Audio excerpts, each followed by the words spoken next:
Hey everyone, in this video we will talk a bit more about the comparison test and take a deeper dive. Trailer coming soon.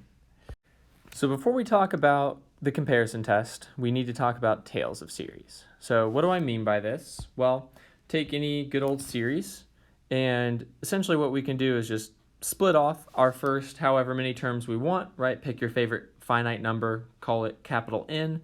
So take the terms up until that. This piece is always finite, right? We're adding finitely many things together. That's going to be a finite sum. And then this guy here is called your tail. Everything that's left going off to infinity after that. And so the point here is that if your tail is finite, if it converges, then adding some finite stuff isn't going to change the fact that it converges. And so finite plus finite means that your whole series converges.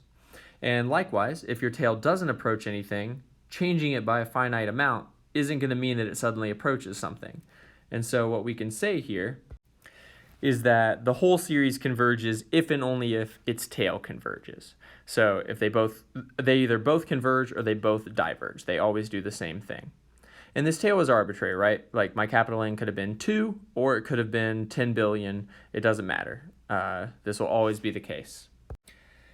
So how does this apply to the comparison test? So this is our statement of the comparison test that we've seen thus far. So basically, we have our two series, and we have the AN terms always non-negative, but also always less than or equal to the BN terms. And this would be true for all n greater than or equal to 1, then if the bigger one converges, then the smaller one does, and if the smaller one diverges, the bigger one does. So what we just talked about changes this piece up here. So instead of saying for all n greater than or equal to 1, well, we can just focus on the tails and say, actually, if it's just eventually true, if there is some number capital N where once we pass that threshold, these conditions hold, then we can still do the comparison test. So let's take a look at an example here. Okay, so we look at this series, and the first thing that comes to mind is, oh, okay, I see 1 over n minus 6. I think it looks an awful lot like 1 over n. I know that the series 1 over n from 1 to infinity is going to diverge, right? And so I should be good, right? Because I'm subtracting here, and so this is going to be bigger than this. But this is not always true, right? So we have a couple of issues here because, yes, if they're both positive, this is true because this denominator would be smaller. But our first few terms, right, like let's plug in 1, for instance, we would get 1 over negative 5 versus 1. Well, this is definitely not going the right direction, right? But we also have another issue in that this guy's negative. And we want 0 less than or equal to AN less than or equal to BN. And so both of these terms have to be positive. 1 over n is definitely positive. 1 over n minus 6, not so much. So what do we do? Well, we can correct this, right? So we look at the tail. When is it positive? So if we look at n equals 7, when 7 minus 6 is going to be positive, right? We start to look at this guy. Well, in this case, now 1 over n minus 6 is positive, and n minus 6 is definitely less than n, so dividing by the smaller positive thing is going to make this true. And so this guy is going to diverge because we can compare with 1 over n. And we're comparing with 1 over n from 7 to infinity, right? But that's fine. By what we stated earlier, if the tail converges or diverges, then the whole thing will do the same. And so we know that the tail of 1 over n will diverge just like the whole thing does. And so since this tail diverges, right, this n equals 7, that means this guy must also diverge since its tail does. Okay?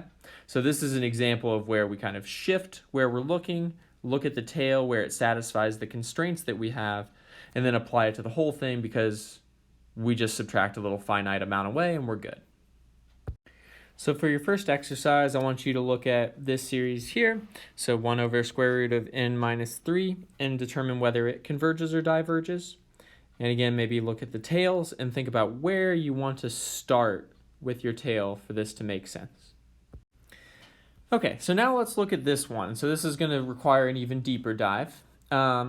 So here, our terms start out positive, right? And we kind of think intuitively, well, this is an awful lot like square root of n down here. The plus 4 shouldn't really matter in the long term when I'm taking n going to infinity. And so this should do the same thing as the series of 1 over root n, right? So the latter, this converges or diverges as a p-series with p equal to 1/2. So we would suspect that this diverges as well, but we can't use the comparison test, right? Because 1 over the square root of n plus 4, we're dividing by more, and so this is less than the thing that diverges. And having less than something that diverges doesn't really help us say anything, right? So here I'm going to give us a strategy for how to remedy such a situation where you wish this was a minus instead of a plus, okay? So what can we do? Well, rather than compare with 1 over root n, what we're going to do is compare with something that actually will end up being smaller. We're going to compare with 1 over 2 root n instead. So let's think about this. So the first step is clear, right? 1 over root n, this guy diverges. It's a p-series with p equals 1/2. So why does this imply that 1 over 2 root n diverges too? Well, what have we really done?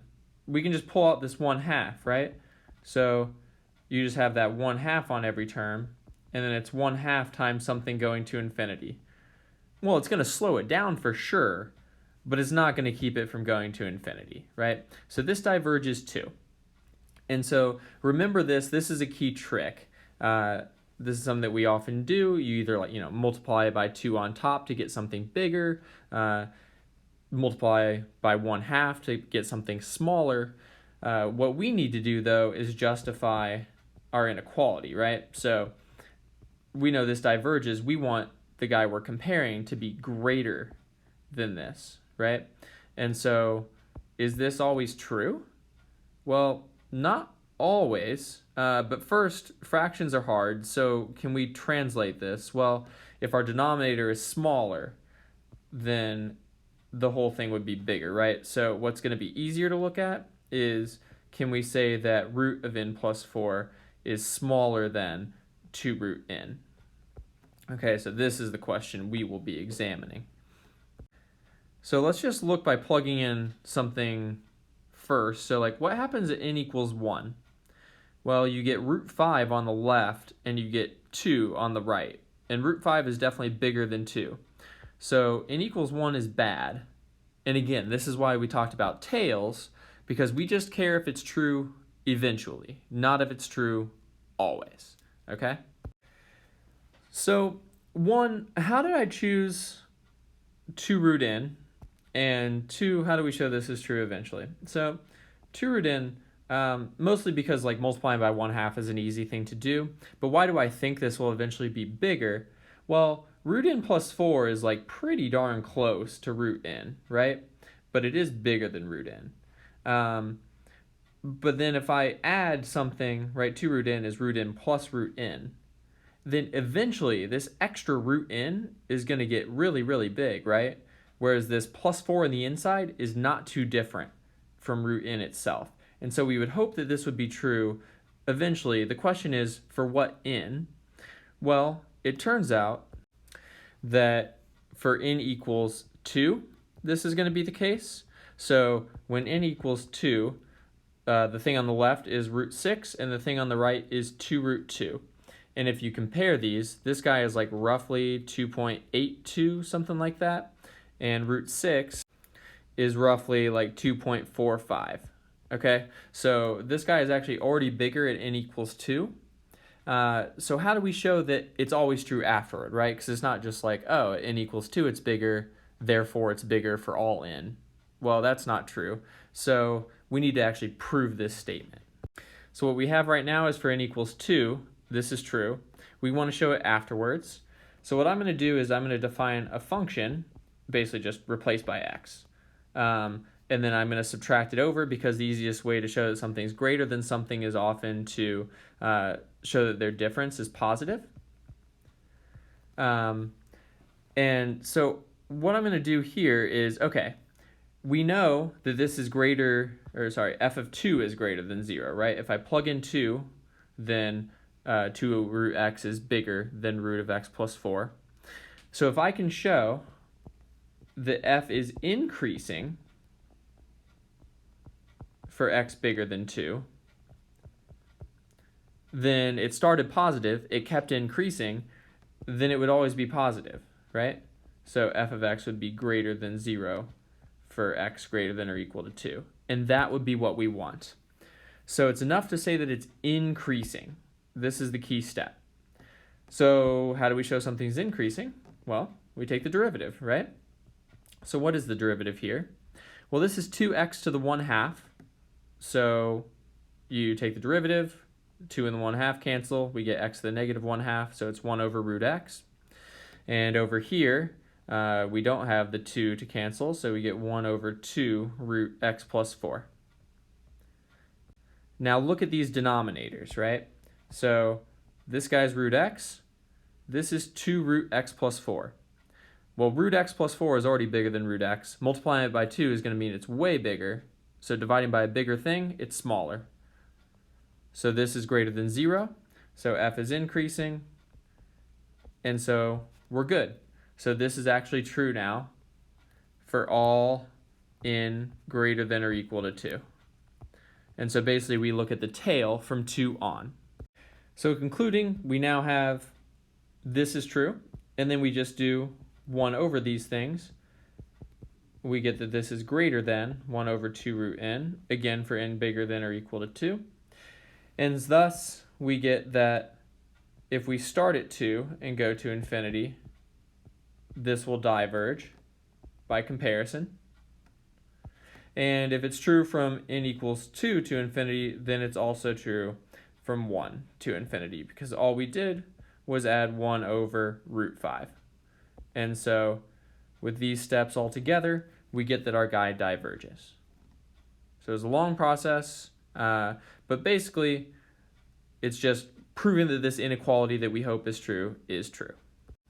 So for your exercise, I don't want you to necessarily go through all of those steps, but rather for an example we will do in class, I want you to prove that n squared plus 3 is always less than or equal to n cubed for n bigger than or equal to 2.